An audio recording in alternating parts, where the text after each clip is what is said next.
Good afternoon, everybody. This is Steve with Alliance of the Sacred Sons. This is a new Let's Play video. Now, I do apologize for the amount of time it's taken to get a new video going. We made a lot of changes to the game. So the actual old save game is pretty much no longer valid. It may still work, but there are a lot of inconsistencies. So I'm going to start a new game. There's a lot of new features that take advantage of it, so it would just be easier. So I'm going to go ahead and start a new game. Now, I'm not going to re-explain everything that I'm doing. I am going to pick a technic culture because this helps my science and intelligence, because I want to focus on my science in this go around. So we'll pick this guy here. We will use a generalized skill set for my emperor. We'll go ahead and focus on academy. We're gonna add a little more high tech because we don't want to run out of energy. A little bit of military, government, a little more, maybe a little few mines. And okay, there's never enough points, right? And we'll pick, I like this guy here because he's red. And we'll go ahead and go with Steve Hawkstorm. Can't type. All right, and we'll go ahead and start a new game. As always, I have no idea how the game's going to go. I'm just going to play it like it lies. So we'll kind of get into it. Now, I'm not going to rehash a lot of the old videos. I'm not going to go over. I will touch on a few new points of the interface. But for the most part, I'm going to pretty much dive straight into game theory and go on forward. So, all right. Now, as you can see, the game does look quite a bit different, especially from even a month ago. So I'll very quickly go over some of the new features. So here, this is your spirit. Basically, it can go from green to white to red. Green means you have positive spirit. Like right now, I have a slightly positive spirit. And red means you have a negative spirit. And then we'll talk more about spirit later. We really didn't get into it too much. All right, so you can see now we've got a province-based view. Now, when you hover over a constellation, it's going to light up. And so to zoom into any constellation, you just left click, and it'll take you straight there. And then, of course, you can go to a star. Now, it may not always light up. We're kind of working on the feedback for that. But if it's a known system, you will see the name and you will see information on it. So let's go ahead and zoom into a province. So as you can see, we now have a province bar here. It's got a project direct window, the rank, and the province governor and who owns it. So you can see now we have owned systems are in green and unowned systems are in white. Now, if I hover over a white, you can see the influence, which determines, claim power, basically, the amount of intel, and of course the name, and it shows you that it's an unsettled system as well as the rank. So the rank will pretty much always be D because there is no there's no settlement on there. There's nothing else. So if it is settled, then depending on the mode, you will see different information here. So as you see, as I go through, you'll see we have the defense value. We also know there are shipyards and there are forces. If I hover, you'll see in this system, see it says Civ Capital System. There's 1 shipyard and 3 forces. If I go into economic mode, you'll notice it now shows the connections and trade between systems. And then, of course, if I hover, it goes over the gross system product and goods that the system would like to sell and goods that the system would like to buy. If I go into political mode, it shows the system governor for that system, and it shows the amount of ADM that's being generated. And if I hover over it, it doesn't show anything in particular. This is the demographic view. This is kind of an exciting new view. This shows the flow of your pops to and from your different systems. It also shows the current population. If I hover over it, it shows the system average order, shows the system popular support, system fear, and population trend. And last but not least, intel. It shows whether there are any known plots in the system, whether there's an operations center and Empire Intelligence Center and level, and the system intel. So, and as I zoom out, as you can see, so now we have basically we can go from galaxy to system, and we can zoom straight in, and of course we can still go straight to planet. Now, a couple of new exciting things. You notice that we don't have any more project icons. So we actually now have a project window that kind of encapsulates everything depending on the view. So when I click on here, this opens up an entirely new project window. So here we see the planet system or province, who owns it, province governor, system governor, the house affinity, which is a bonus to projects depending. We talked about affinity in the last videos. This shows that since I own the province and the system, I have a 75% increase in the ADM allocated. As you can see, as I hover over different categories, now we have a lot more information about each project. We see the power gain, which is the gain that you will have if the project's completed. We have the project category, a little bit about it. We have the project effect, estimated duration, and the estimated resource cost. Now what's cool is I can actually go to any other category straight from here. I don't have to go out and go back into the command mode. I can actually look at all of my projects. So you can see here, kind of gives you this. Now, if it's not available, it will now tell you why. It will give you the first 2 missing requirements. Sometimes there may be more, but these are the 2 most important requirements. So from this window, I can literally run all of my projects. Now here's the system. If I decide I want to go out to the system, I can do the same thing. Now I'll have system information. I can go to, say, political, and I can look at all the system projects. And I can do the same for vice versa. So let's say I want to attempt the claim of the system. I go straight to this mode, everything's loaded in, and I can just go from there. So it's just a lot easier way of getting around, and so it just makes it easier for players. So we're very excited, and we're going to be doing kind of a lot of stuff like this. Let's see what else. We've also moved the button for options. It's here, so we'll just kind of a little bit there. So as you can see from the galaxy view, you'll be able to see, especially if you have other provinces, you'll be able to see, you know, you'll see colonization, you'll see the lines coming from other provinces or from other constellations. So you'll have this kind of main galaxy view. So, you know, we really want people to play top down and play most of their time from the galaxy view. All right. So one other thing, if you hover over, we now have alerts. They're now separated out into critical, which are the red ones. Those are super critical. Typically, you can't move forward until those are addressed. And then we have just the important ones, which are in yellow. So, all right. So what we're going to do first, as we did last game, we're going to take a look at our province. So as you can see, it's a decent province. It's an S class, which is good. It puts out 419 ADM, 758 billion credits, has an overall 749 province military defense, and there's 4 holdings. So let's go ahead and go into it, take a look. So we have 4 systems, and they're all pretty good. We have system Layla's not so great, only 38 credits, and Zunzi 21 credits. So we'll kind of take a closer look at this. So we have 1 planet. We'll go ahead and zoom in, and we will look at Vanguard. So we'll just take a look here and just see if there's anything immediately obvious about.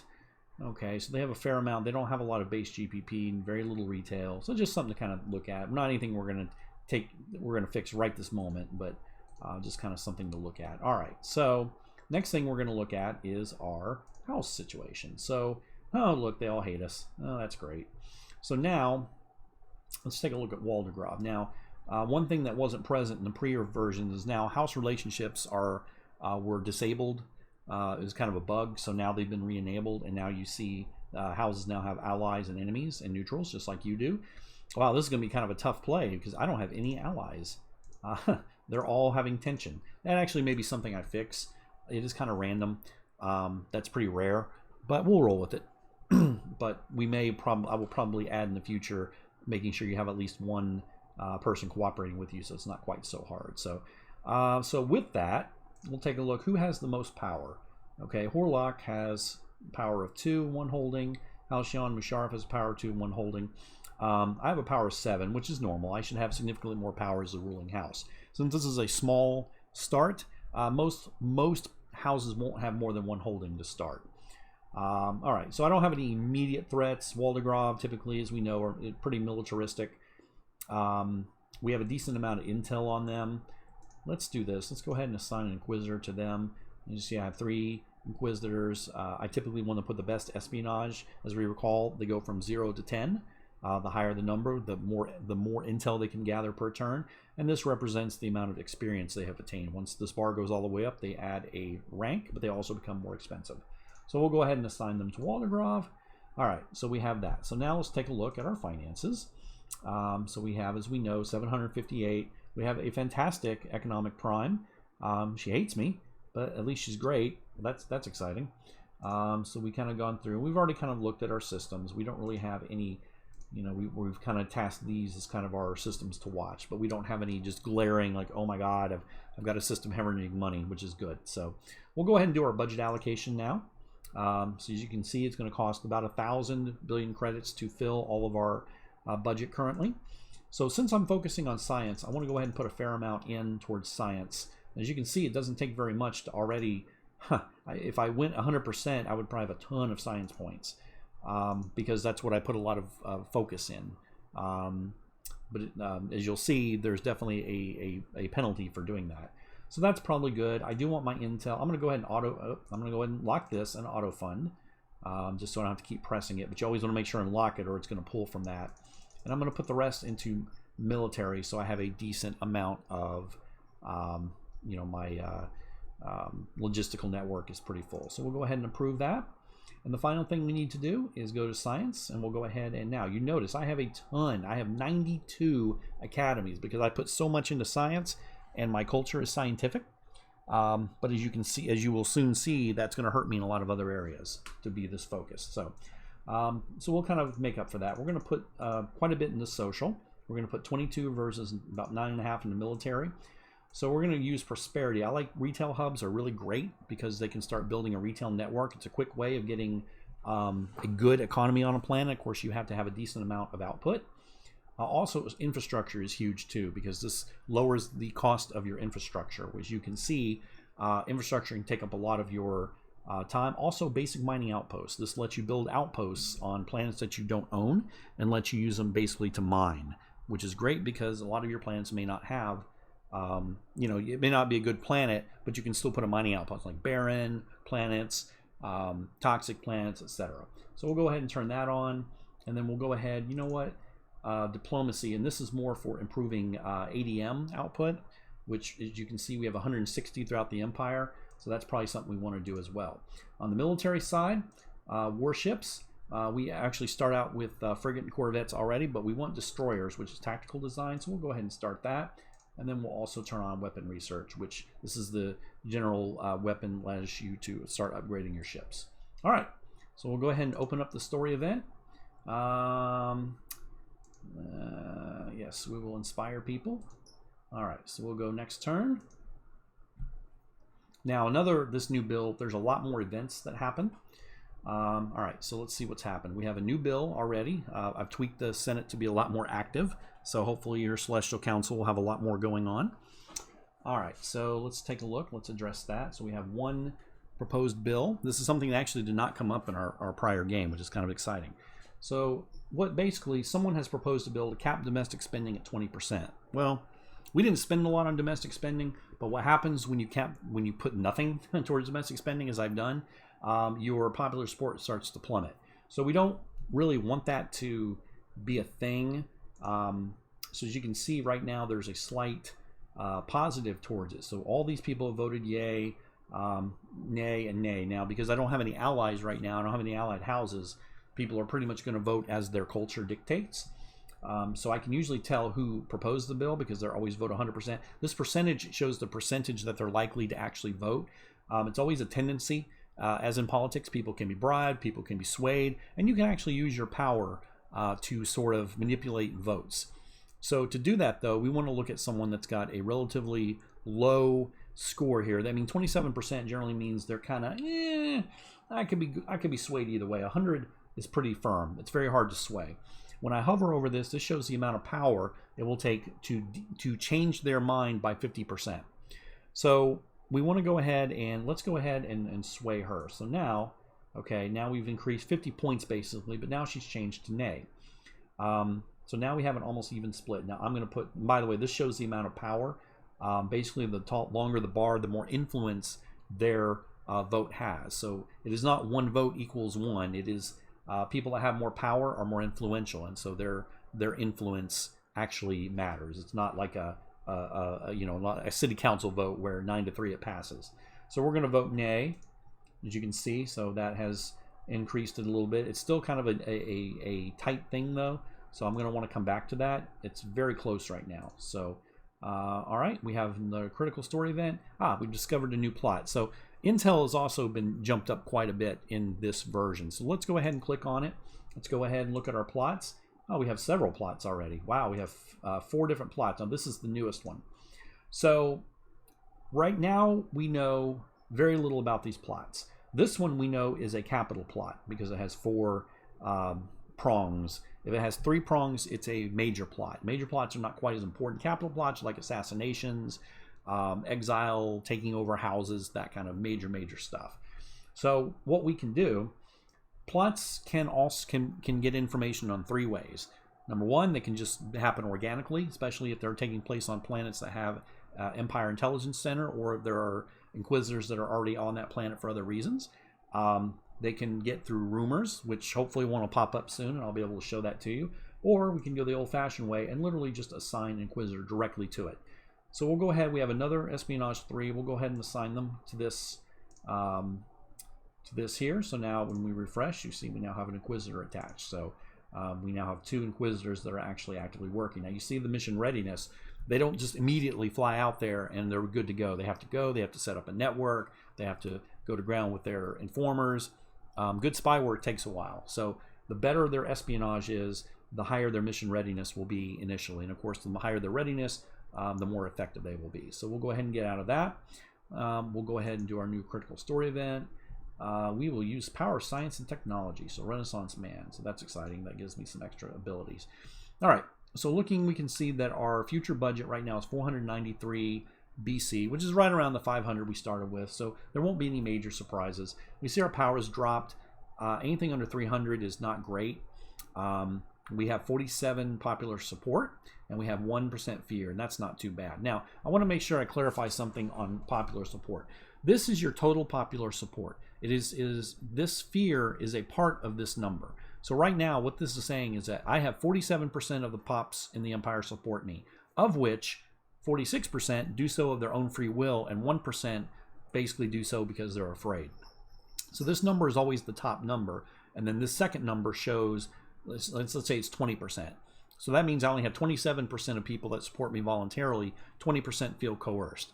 And fear support is a lot quicker to lose, especially if you don't build an active military or do militaristic things. So it's not always great. On the flip side, it can be a lot cheaper to gain fear support. And typically, if your populace is fearful, they will tend to work harder, and you'll have a better output. So, and unrest will be less of a problem. So there's, I guess, pros and cons to both things. All right, we have one project, looks like, is going right now. Looks like somebody is trying to do something on Corinth. Looks like Horlock. Looks like it's a government. That's really all we know. We know where it's at and what type it is, but we don't know anything else beyond it. I'm not going to worry too much about it right now, but I am going to look at, see if I have information on their, okay, so they're trying to expand territory. So we talked a little bit about house goals. Depending on the intel, you may know, see, Walgrove, they want to expand. Iloa, we have very low intel, so we don't know anything about what they're doing. Halcyon Musharraf, okay, power proposed bill, which they're trying to increase their power. We know they already proposed a bill. They're trying to curb domestic spending because it's actually pretty insidious. Domestic spending is good for you because it allows you to improve not only the planets, but improve your own personal standing. And right now, it is not in this house's best interest for you to be popular, hence the tension. So that is kind of, there's a lot of small strategies that houses use. I continue to work on the house AI. It'll be far more robust, but that's one of the things long-term. They have several kind of long-term goals. And if they don't like you, a goal is sort of undercutting you, which bills tend to do. And then Van Rigel, we don't know anything. You know what? We're going to expand. We're going to assign someone to Van Rigel. We'll assign this guy. He's kind of worthless, so we'll let him gain some experience by doing that. Okay. Here are the information. We see we're very far from either victory right now. We have 5 positive events. So it looks like our informers, we built a few things. Not too exciting. Taking a look at our, we have 1,455 energy, which remember, we didn't put a lot into high tech. The more you put into high tech, the more energy you'll start with, and the better your planets will be at getting that energy. We have a good treasury. We have a pretty good amount of basic materials. Decent amount because we put a little bit into mining. Again, your mining, your house tradition will influence this as well. So all right, so we're going to go one more turn. So we need to start defining some long-term strategies. So what's most important? Well, energy is so critical. You need energy. We're doing really well on our science. Let's go ahead and check our science, see where we're at with that.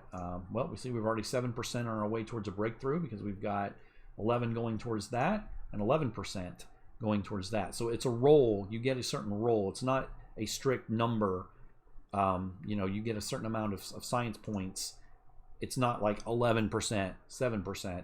There's a range. There's a bit of a random factor in there. And then here we have C. We put a lot less in, so we have 2% and 2%. So by the way, this number, I don't know if I explained what this means. This is the progress towards the next level.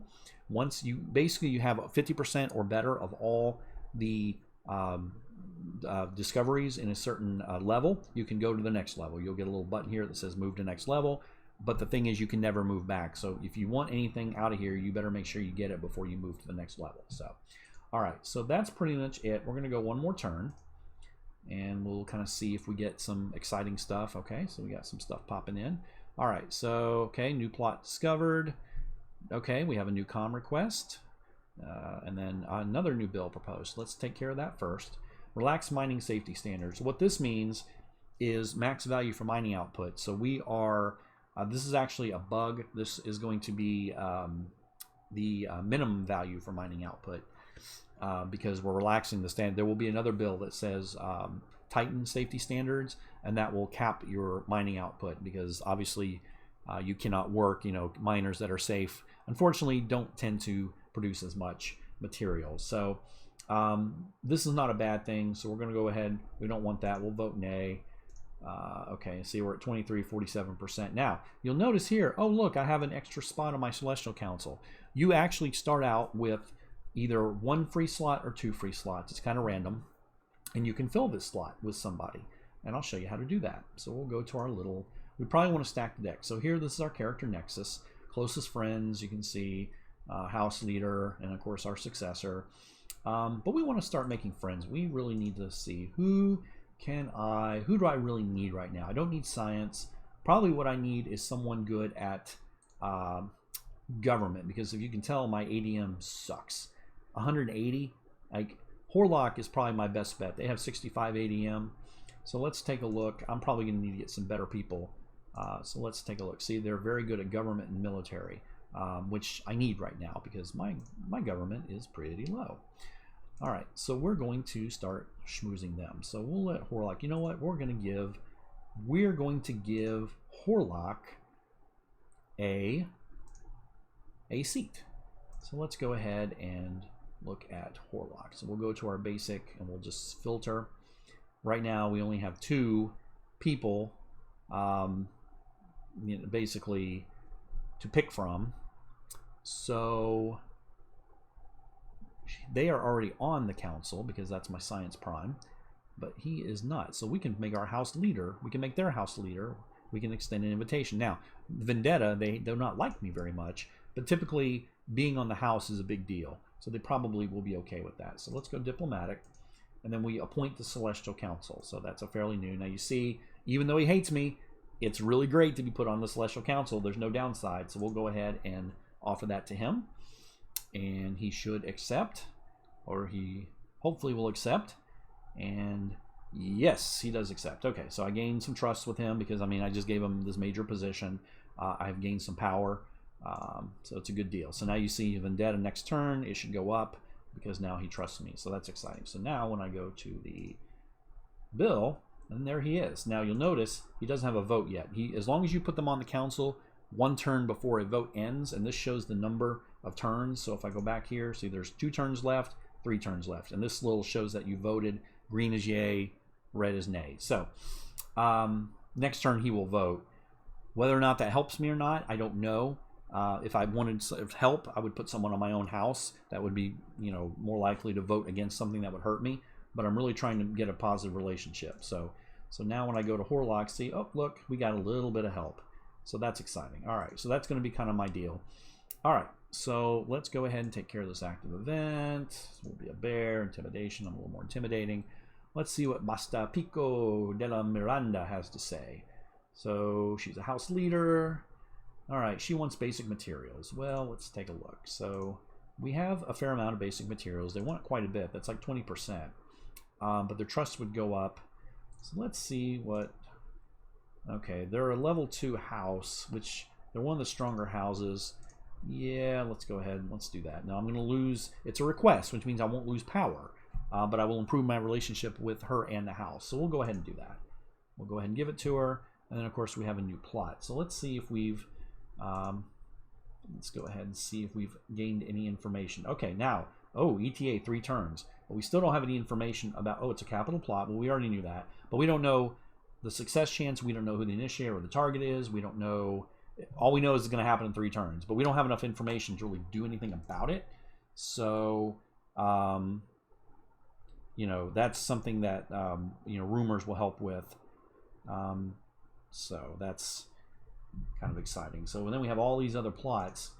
But we just really don't have enough information on them. And we've already got all of our Inquisitors assigned. They're all doing things. So how do I get more Inquisitors, you ask? Well, that's a great question. You have to build Empire Intelligence Centers. So let's go ahead and do that. Let's see where we have. Right now we have a level 3. They can only go to level 3. So we can't build one on Neosiris. But we can build one on another planet. So let's see. Now, earlier, remember, we want to get Horlock on our side. Let's go ahead and build one on Horlock. Now, this isn't a project that really helps them out too much, but it does help them get information. So we'll go ahead and zoom in, and then we'll go ahead. See, we can build Empire Intelligence Center. So it'll take between 5 and 14 turns, depending on the level of project manager we have. And it will also cost about 400 basic, not a whole lot of energy. Yeah, let's go ahead and do it. So what this does, this allows an extra Inquisitor squad and then adds intel per turn. So we'll go ahead and do that. We'll go ahead and pick our leader. So again, we're trying to suck up to Horlock. Let's see if, except nobody in Horlock seems to want to really help with this. If they refuse to serve, then they won't actually show up here. So that's unfortunate. Well, we'll just get our own person there. That way we'll get it done quickly. See, does anyone in Horlock want to give money? Nope. Okay, well, I'm going to throw a bone to Halcyon because that's the other. So we'll go ahead and get their 2 people put on. So now both of those are contributing. So their total equals over 100%. 3 turns. All right, boom. We can initiate. So let's see if somebody... Waldegrave, you suck. Get off my comm. All right, so we are pretty much done. We've got 1 turn left. I'm going to go ahead and just engage in a hobby just to get my spirit up a little bit. All right, and as you can see, no additional projects. That's my new project there. All right, so we'll go ahead next turn. We'll do 1 more turn before we actually end this one. But I just want to kind of zoom through some stuff. All right, now we have new rumor. Here we go. Okay, so these are rumors. So what rumors do, rumors are what somebody tells you about something that they've heard. So basically, the more powerful the character, the more information or the better information they'll have on a particular rumor. So this is a courtier. They probably have a power of 0. They probably don't really have too much exciting to say. But here's Bina. Okay, she's a system governor. And then we have Tres Blaha, who's another courtier. So let's hear what Bina has to say. All right, so what we do, we go to Intel, and we ask about the rumor. All right, and they always agree. So we're going to have them ask about the rumor. So what this will do is this will open up information in their Intel tab. Okay, yes, I do. Here's word on the street is that an admiral might be in some huge trouble. So what this means is that we know that an admiral is probably the target of a plot. We also know huge trouble is kind of slang for a capital plot, which could be an assassination or blackmail. So we'll go ahead and take a look at the intel. So, okay, now you see it says word on the street. So just to FYI, if, oops, wrong one. If we clicked on here, before we hear the rumor, it would say unrevealed rumor. You can't do anything with it. So just a kind of an FYI. So when we click on it, it opens up the rumor screen. So we say an admiral, and then we can assign an inquisitor directly to it. So it tells us what plot it is. Now, unfortunately, we have all the all of our inquisitors are already working on things. So we're going to pass on that for the moment, but we know it's Blue Jaguar. So what we're going to do is we're going to go to look at our plot list. Okay, Blue Jaguar. So we already have an Inquisitor on it. Now we know the Initiator. That's exciting. And we know it's a capital plot. But if we had not known that previously, it would have filled in this information. Let's do one more. Let's go ahead and see what let's see what Trezblaha has to say, because we're allies. Typically, allies will also give you better intel than people that hate you. And anyone that you have less than a either a prey relationship, if they're afraid of you, or if they don't like you, they will not give you a rumor. Kind of from the department of, yes, that makes sense, but just so you know. All right, so we'll go ahead and, which is another reason why you want to make as many friends as possible, especially powerful friends, because they can tell you more about what's going on in your empire. All right, Hennick Hayes is being targeted for something. Might be, okay, so we have better intel, even though he's a courtier. He found out Hennick Hayes. Okay, so now we can go, and now Hennick Hayes. So this is, okay, Blue Jaguar. So that's probably, unfortunately, we already know this information. So, all right, so let's take a look at Hennick. Who is Hennick Hayes? Plot list. Okay. So he's being targeted. Remember, we said an admiral. So what do we know? We knew it was an admiral. We knew it was a huge thing. We also know it was. We also learned the Initiator. So because we heard the rumor, we now know that the admiral is Hennick Hayes. So when we click on it, it is indeed Admiral Hennick Hayes. So now we have a few options. So now we know who is going on. We don't know, it's a capital plot, but we don't know exactly what. We don't know, unfortunately, this is my guy. This is my, he's a system governor. So now I have a decision to make. Do I let this plot happen? I don't even know what it is yet.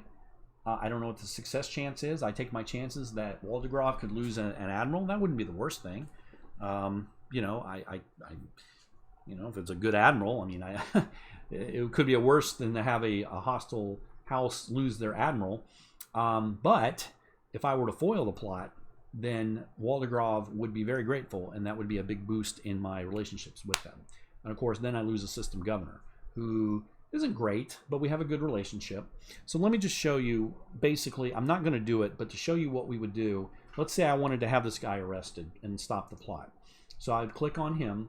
I would go to Intel, assign an Inquisitor. Anything you do Intel-wise has to have an Inquisitor assigned. So we're going to go ahead and take this guy off of Van Rigel. And now we're going to have them arrest character. Now, I'm not going to do it because I don't want to arrest this guy. I'm okay with letting Waldegrave's admiral have something bad happen to him because they're not an ally.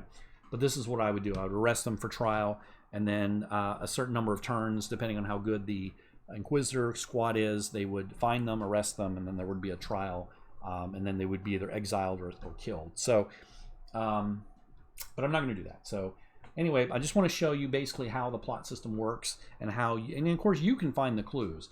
You don't have to, this is just a way to help you, but if you take rumors and you know, oh, it's an admiral, oh, it's, you know, of House, you know, Hawken, well, then you can kind of piece it together, and you can actually arrest someone. You don't have to go through the screen. You can assign an Inquisitor to anyone and arrest them, but if you're wrong, they will hate you badly, and your house will hate you even more. So you don't want to guess wrong, but you can absolutely sort of play Clue and try to preempt your intel. You don't have to wait for them to do that. So, all right. Let's see what else. We've got character in poor health. Here's new critical story. We found something in diplomacy. Government field training. So this allows us, we can either kill the research if we don't want government field training, but all graduating admin pops gain 10 skill, their base score, and this actually increases ADM output. So why wouldn't we want that? So we'll continue to the research. So now when I go to the science nexus, it will, in social fields, now you see it is in yellow, light yellow. That means that it's actually in progress, and it costs up to 150 science points to discover. So every turn I'm putting in 11 science points, and that percentage will go up. So if the first turn will be 11, the second turn will be 22, the third turn will be 33, and etc. And of course that may change next year when my budget changes, but then I roll against that percentage. So the more I put in, let's say my percentage is a 20% chance. Well, then I have a 20% chance. So I roll, you know, below a 20 on a 1d100, then I come up with the tech. The next turn, say, be 26% if I roll 26 or less. So this number is not necessarily, you have to, you know, accumulate 150 science points to get it. You could get it in the second turn. You get it in the first turn. It's kind of a, but you increase your odds. Just kind of like science. You have breakthroughs that happen immediately, and then sometimes they just take a while, and there's really nothing you can do to speed them up, but keep putting resources towards it. All right. So of course, also when we are using our, when we're hunting for rumors, it also costs us points. So for instance, if I listen to Fidela Quora, we'll do one more rumor. Of course, when we ask about rumor, you know, now I do notice that the APs are not dropping. It looks like a bug I need to fix, because I was thinking that seems rather high. So I'll fix that. That's a very minor bug. Okay, I heard there's some massive stuff going down soon. So that sounds like a capital plot. So now we go to Intel, massive stuff, Inquisitor, Yellow Lightning. Okay, so we're not going to assign anyone to that, but we'll look at Yellow Lightning. See, now we know Yellow Lightning is a capital plot. So, so hopefully you get an idea of kind of how this works. We continue to refine the Intel system, but we want it to be kind of exciting without being tedious, because this should be down to about 2 by now. So, you know, this would be almost an entire turn that you were working on hunting down plots, but you weren't doing anything empire-wise or improving relationships or anything, you know, science, or, you know, doing anything military. So it's, you know, this game is very much a game of, you know, what are you going to do? You know, your time is something you have a finite amount of. So that's pretty much it for now. We'll go ahead and continue this later. Again, I apologize for having to start a new game. I will have this save game available up to this point, so you can kind of play it and kind of work through it on the YouTube. Have a great day.